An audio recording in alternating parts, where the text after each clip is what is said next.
Well, years of COVID travel restrictions have sparked something of a pent-up boom in the airline industry, sending passengers scrambling to book holidays. British Airways owner IAG says ticket sales for summer and winter soared past expectations, with the company raising profit forecasts for the year. Air France KLM just unveiled quarterly profits, with revenue up 42% compared to the same time last year.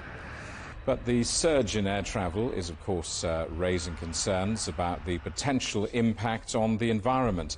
Well, Gloria Guevara is Chief Special Advisor to Saudi Arabia's Ministry of Tourism and is also helping to set up the Sustainable Tourism Global Centre. Gloria, good to see you. I think global aviation is responsible for something like 2.5% of global CO2 emissions. I mean, how well is the industry doing on putting its house in order? Thank you for having me. The sector is working together and has been working the last 10 years in different initiatives. I think that we have made a lot of progress, but this sector also is very fragmented, and 80% are SMEs, and that's one of the challenges.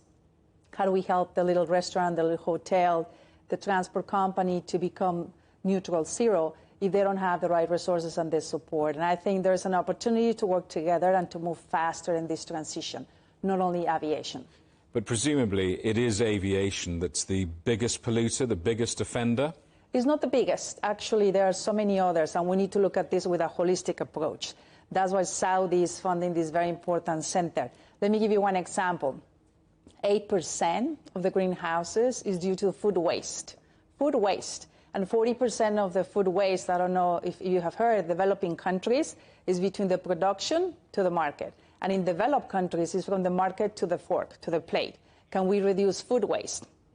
Helping that 80% and at the same time reduce cost, we need to have the right tools and the right solutions. Yes, aviation is important, and they have done a lot of work that depend on technology, biofuels, and many other things. But we need to look at this with a holistic approach and help everyone. But if you're environmentally conscious as a traveller, as a tourist, the honest thing is not to get on an aeroplane, isn't it?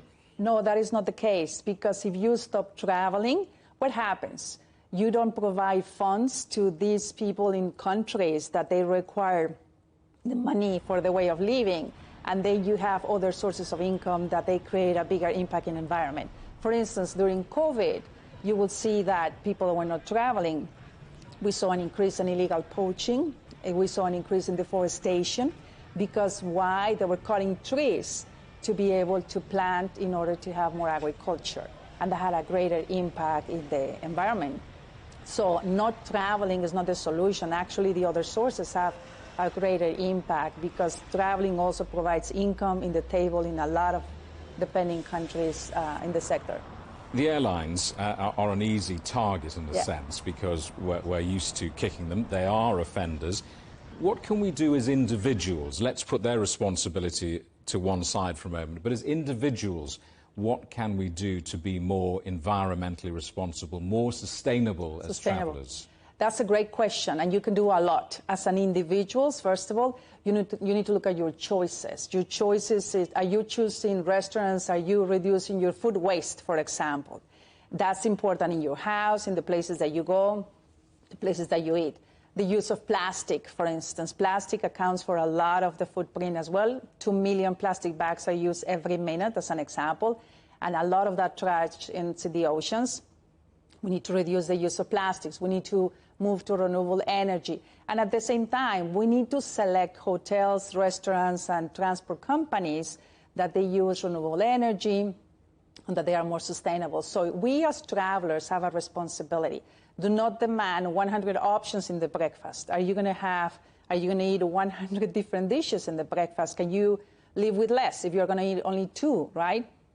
We can all help in this fight against climate change if we go through that education and that process of having the information and understanding what are the better choices. I think that we need to bring transparency, and I think that we all can contribute in this fight. There's a lot to do.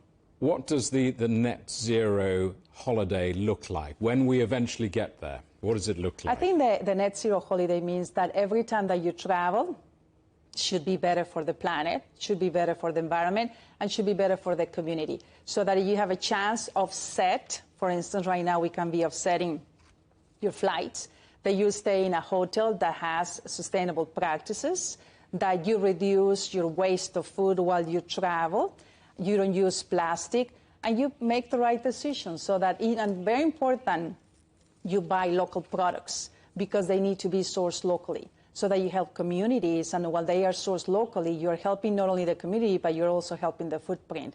That is a good choice for traveling. Gloria, good to talk to you. Thank you very much indeed for coming. Gloria Guevara, Chief Special Advisor to Saudi Arabia's Ministry of Tourism.